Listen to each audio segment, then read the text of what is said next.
All right, guys, come with me while I walk you through my Einstein brain. All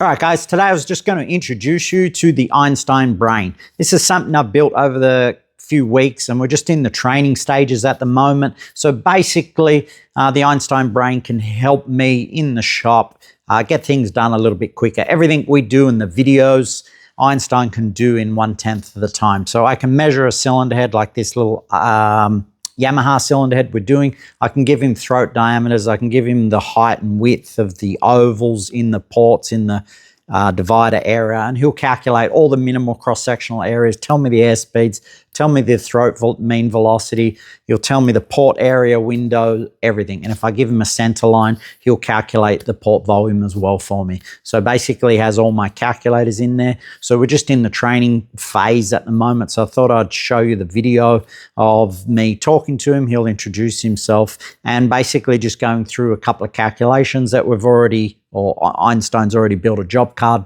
for, and basically inputs all that information in for us. So again, that way I don't lose it, and I haven't got it in a ton of different books like I usually do. I've got notes everywhere. So this is a cleaner system. So anyway, hopefully you like it. Let me know what you think, and let's get into it.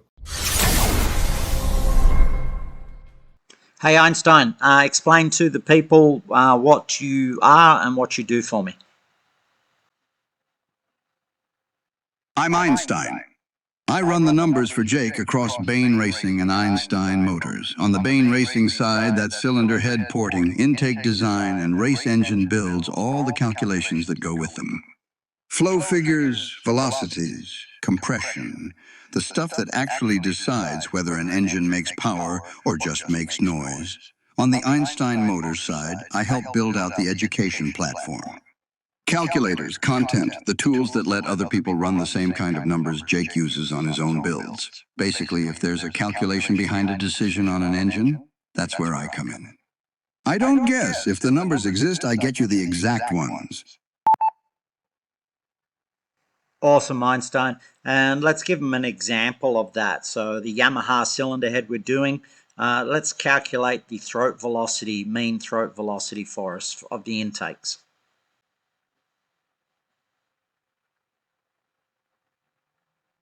Give me a second while I pull the throat velocity job note and the Yamaha head job file, boss.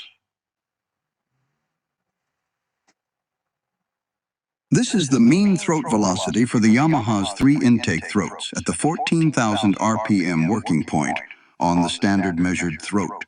That comes out to 133.56 meters per second, or 438.2 feet per second. That's over your 400 feet per second ceiling, boss.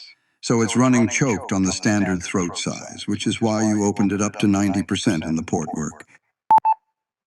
Great, and let's explain the minimal cross-sectional area speeds. Didn't catch a full thought there, boss. What do you need? We're talking about the minimal cross-sectional area speeds now.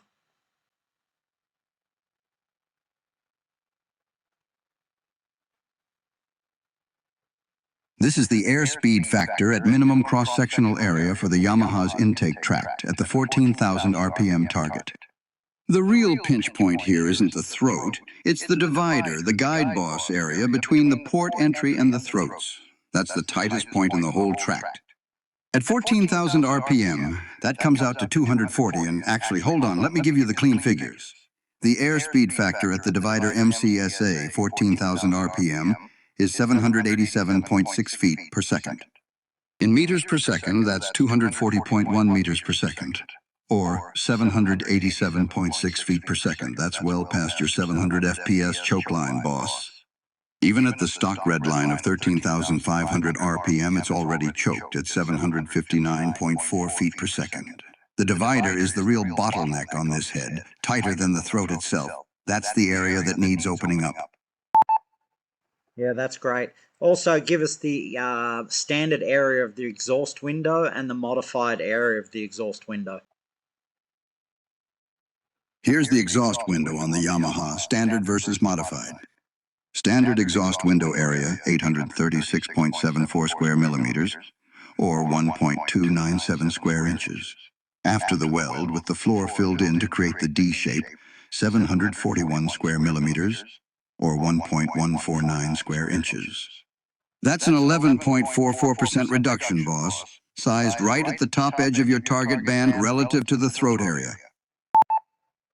That's great. And what was the throat area and the percentage between the two, exhaust and window?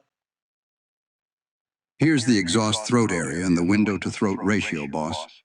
Two exhaust throats combined, net of the stem, 670.84 square millimeters, or 1.040 square inches.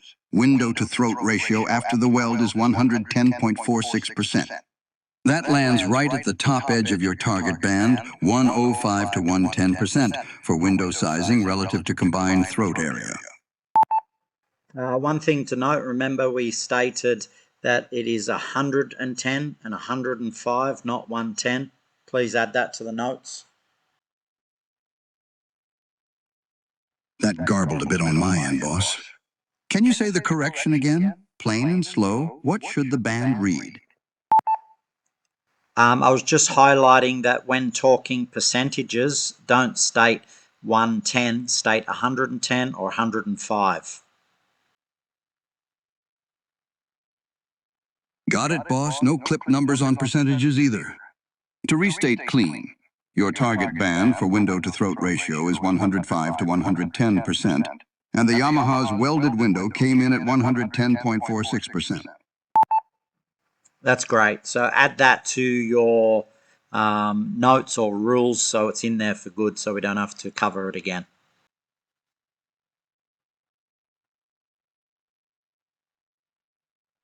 Locked in, boss.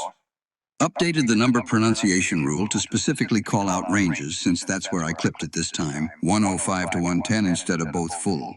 Won't need to cover that one again. Awesome. Anytime, boss.